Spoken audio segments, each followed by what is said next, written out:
I mean, look, they've got to do it, but, you know, we shouldn't take that much notice of it. We've been in the WTO with India for 2 years over sugar. That's how long it takes.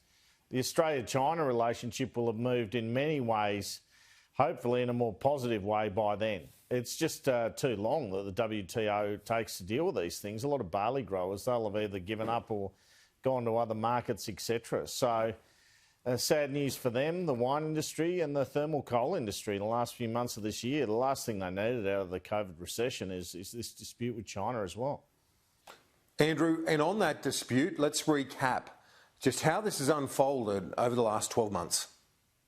The mystery virus started here in the city of Wuhan. Chinese authorities pinpointing its source to this food market. Dozens have been infected, but experts here believe the actual figure is closer to 1,700 cases. What would you like to know from China?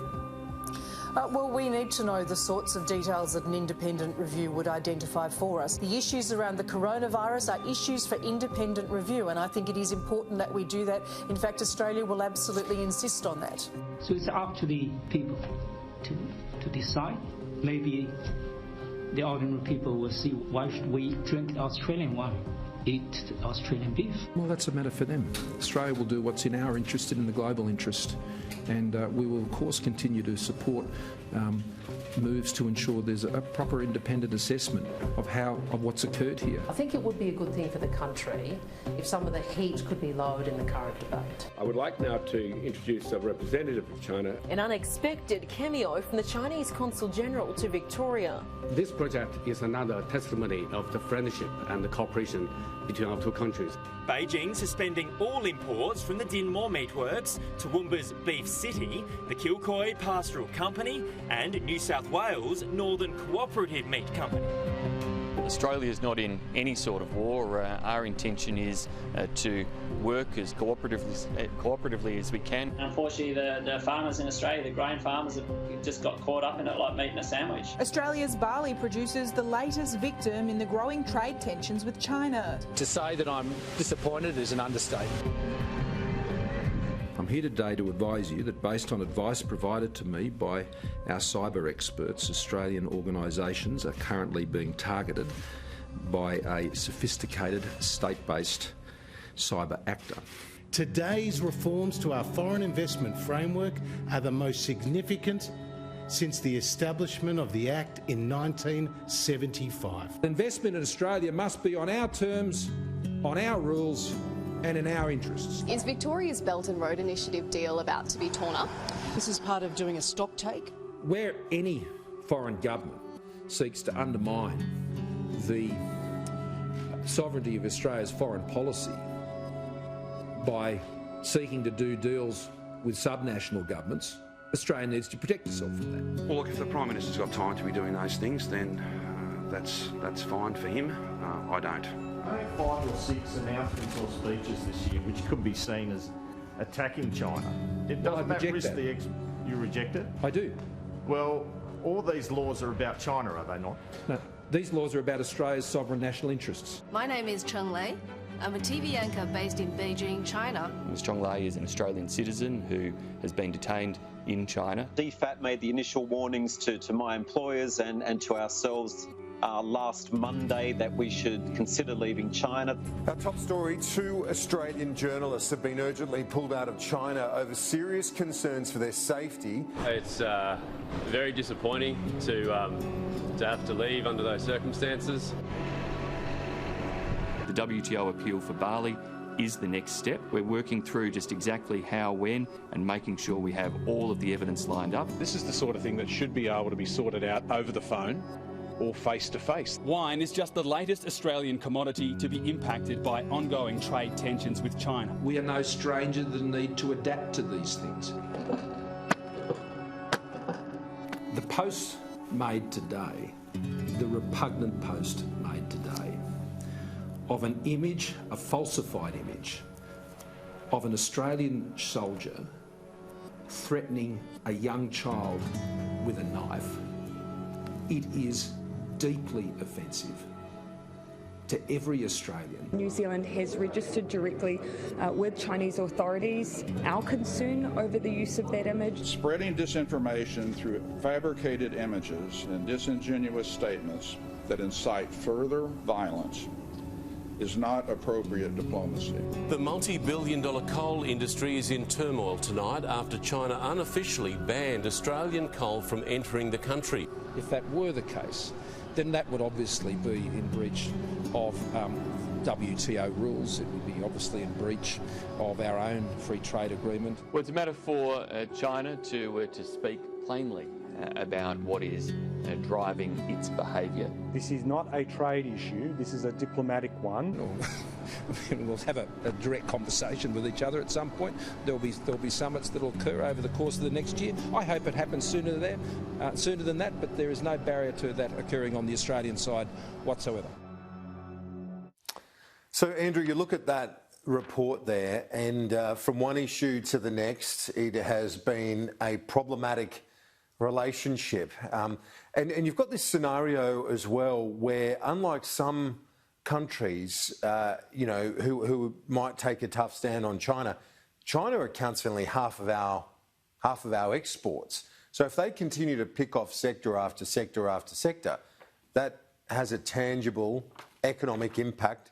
You know, the government talks about national interest, national prosperity is very much in the firing line there. There's every sign that they will pick off sector after sector. Everyone sort of assumes we'll be okay with iron ore, but let's see. And there's a bit of a groupthink in Canberra on this one that you've got to fight back. I'm not convinced by that. I know you're not convinced by that, Kieran. But I think we're in the minority in Canberra, frankly. So let's just see how it all plays out. Good to end on that note from the PM about the summit. That's obviously critical. That is a big story for next year, huge story, how that plays out. Will we be snubbed? Will we get a meeting? Can we get things back on track? Get the off-ramp that you like to refer to? That's critical. I'll pose another question to you. Would we be in this mess if COVID-19 hadn't have happened? Yeah, and just on the Morrison approach, because as you say, there is a bit of groupthink around here, and it's healthy for our democracy that we have different discussions and opinions on these matters of national importance rather than act like sheep. So let's look at the Morrison approach on China, because to me, and this is the way it was described to me by a respected public official, that Morrison, with his response from the Lodge the other day to that tweet, is linear in his thinking. So the outcome is, okay, let's boost the public opinion, the domestic response. People are going to like what I say. Okay, linear. I say this, I'll get there. Unlike John Howard, who had the nuance or the lateral thinking to say, well, if I say that, that's fine. I might have a domestic response.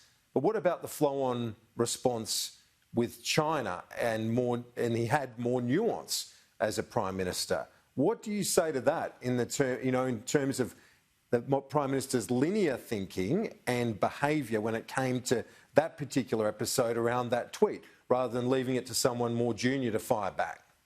Well, he elevated the tweet, didn't he? He elevated it, and it was almost with a rush of blood to the head. And it's the same sort of rush of blood I saw with the Christine Holgate Cartier watches story, when in Parliament straight away the opposition were after him on that gift, and he reacted straight away and said she can go. So in a daily media political way, you absolutely win the battle. You've done brilliantly. But what about long term? And if you run government with a media strategy, somewhere down the track you get found out. Now, Scott Morrison was a state director of the Liberal Party when Bob Carr was Premier of New South Wales. He'd hate hearing me say this, but Bob Carr ran government through daily media strategy, and he was very successful. And occasionally I see some of that in this government. It's something that Kevin Rudd's government was criticised for, by the way. So you have to be wary of that. You have to think about taking short-term hits on occasion for your longer-term goals, especially if you want to be a long-term Prime Minister. Now, he's got a weak opposition. Yeah. He's been bolstered by very good management of the pandemic. he's in an excellent position.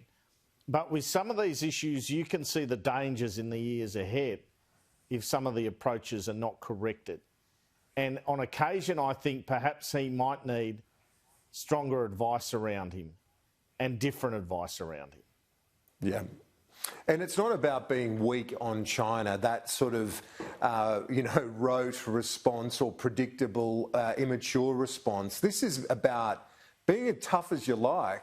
But Kevin Rudd, he's been critical of, Sky News and News Corp, but I'm happy to say on this he's right when it comes to China. Do more, say less. Do more, sure, do everything you need to protect our institutions and whatever else. But just say less, Andrew. Well, there's plenty of counter-espionage work that our authorities and agencies get on with without us hearing about it. And, if we're seeing China as the new Russia during the Cold War, well, we'd expel diplomats and that sort of thing. But, yeah, you just get on with that work behind the scenes, particularly when the exports are on the line. If that wasn't the case, you might favour a different approach. But I have to say, too, it's fair to say, isn't it, Kieran, that Scott Morrison is just echoing the approach that Malcolm Turnbull took entirely, isn't he? Malcolm Turnbull started on this approach and he was Treasurer at the time. He's just continuing on that approach. And no doubt they've had the same sort of spy chiefs and heads of departments advising them. Yep, fair point.